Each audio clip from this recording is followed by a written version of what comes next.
Bonjour à tous et bienvenue dans ce bulletin d'information reprise du procès de Aïda Ndiong ce matin au palais de justice. L'ex-sénatrice et Abdou Aziz Diop sont accusés de détournement de deniers publics dans l'affaire des produits phytosanitaires du plan Djakhaï. Nous y reviendrons dans nos prochaines éditions. Affaire des voitures des magistrats de la CREI.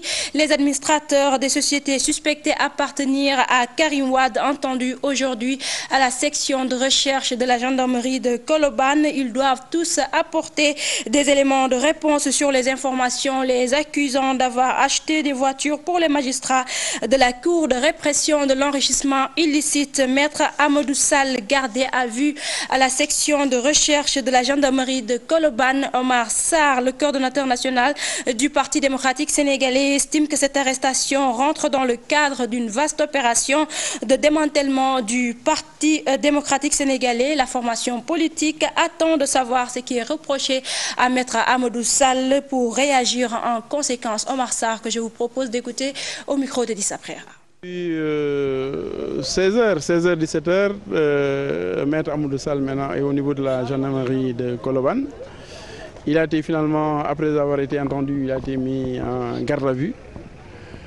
Demain, il sera présenté devant le procureur. Donc à ce moment-là, on verra ce que réellement on lui reproche. Mais vous savez déjà qu'il a été convoqué à partir de ces déclarations lors du meeting tenu à Guédiawaye hier soir, vendredi.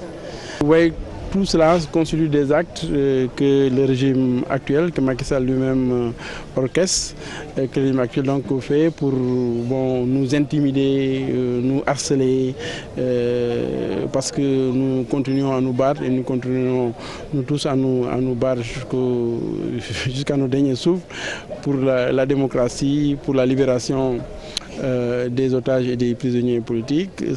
Retour de parquet pour Bathie Seras et Amina Nguirane, arrêtés depuis vendredi dernier. Ils sont maintenus en garde à vue. On les accuse d'avoir recruté des nervis pour perpétrer une série d'actes de sabotage en vue de la libération de Karim Wade le 23 mars prochain, jour où le fils de l'ex-chef de l'État devrait être édifié sur son sort par la CREI. Après Amina Nguirane et Bathie Seras arrêtés depuis vendredi, c'est au tour du maire de Djiddah Thiaroye Cheikh Dieng d'être arrêté pour les mêmes raisons que les premiers cités. Il est en effet soupçonné de programmer des sabotages en vue du procès de Karim Wade qui se tiendra le 23 mars prochain. Des nervis sont recrutés pour saboter le procès de Karim Wade. Telle est la conviction de Thérèse Diouf de la COJER. Elle avait sonné l'alerte avant l'arrestation de Bathie Seras et de Aminata Nguirane. Toussaint Manga de l'UJTL pense que c'est une tentative d'intimidation de ses camarades. Je vous propose de suivre ce reportage de Salimata Osek. L'arrestation du lutteur Bathie Seras n'a pas surpris Thérèse Faye Diouf. Selon la présidente de la COJER, il avait sonné l'alerte. Nous avions alerté l'opinion nationale et internationale sur cette question parce que nous avions eu des informations allant dans ce sens. Il y a eu des nervis qu'on a recrutés un peu partout dans la banlieue pour vraiment faire des activités ou des manifestations le 23. L'UJTL pense que c'est une stratégie qu'utilise le pouvoir pour les intimider. Faire peur aux militants, pour faire peur à la jeunesse, pour intimider les responsables du parti. Je crois que le 23 mars, ce sera une journée des Sénégalais épris de paix et de justice. Et ce n'est pas ces arrestations-là qui vont démotiver les Sénégalais, les militants ou la jeunesse du parti. Pour le verdict du 23 mars prochain, les deux formations politiques promettent de donner des réponses politiques à chaque acte posé. Au niveau des prisons du Sénégal, il y a combien de prisonniers dans les prisons? Il y a combien de jeunes, de citoyens qui sont dans les prisons? Et pourtant, on n'entend jamais parler de manifestations pour ces gens-là. Aujourd'hui, nous sommes là pour écouter la justice de notre pays. Maintenant, s'il y a des activités politiques, notre réponse aussi sera politique. Un procès politique avec une cour politique nécessite une réponse politique. L'arrestation du lutteur de Guédiawaye annonce déjà la couleur des tensions politiques au Sénégal, surtout à la veille de l'attente du verdict du procès de Karim Wade. Serigne Hassan Mbacké a passé sa première nuit à la maison d'arrêt de Diourbel. Le jeune marabout avait revendiqué l'incendie des 2 maisons et d'une boulangerie de Moustapha Cissé Lo. Pour rappel, Serigne Hassan Mbacké est également l'auteur de la plainte contre Mariam Faye Sall devant la Cour de répression de l'enrichissement illicite. Fou Malade, Fadel Barro et Alioune Sané du mouvement Y en a marre arrêtés à Kinshasa. Ils sont accusés d'atteinte à la sûreté de l'État, des accusations balayées d'un revers de main par leurs camarades. Ils ont fait face à la presse ce lundi et un ultimatum d'1 jour est fixé à l'État du Sénégal. Sinon, ils envisagent de dérouler leur plan d'action. C'est un compte rendu signé Pape Nderifal, Thierno Laurent Mendy. Accusé par le gouvernement congolais de détention de faux papiers, chamboulement du calendrier électoral et appel à l'insurrection, le mouvement Y en a marre nie en bloc. Pour apporter des démentis par rapport à cela, je vous montre le papier officiel de l'ambassade. Ça, c'est le reçu pour le visa, parce que moi-même, je devais y être. Mais malheureusement, Y en a marre m'a assigné une autre mission ailleurs. Voilà le visa officiel du Congo, délivré le 16 février dernier.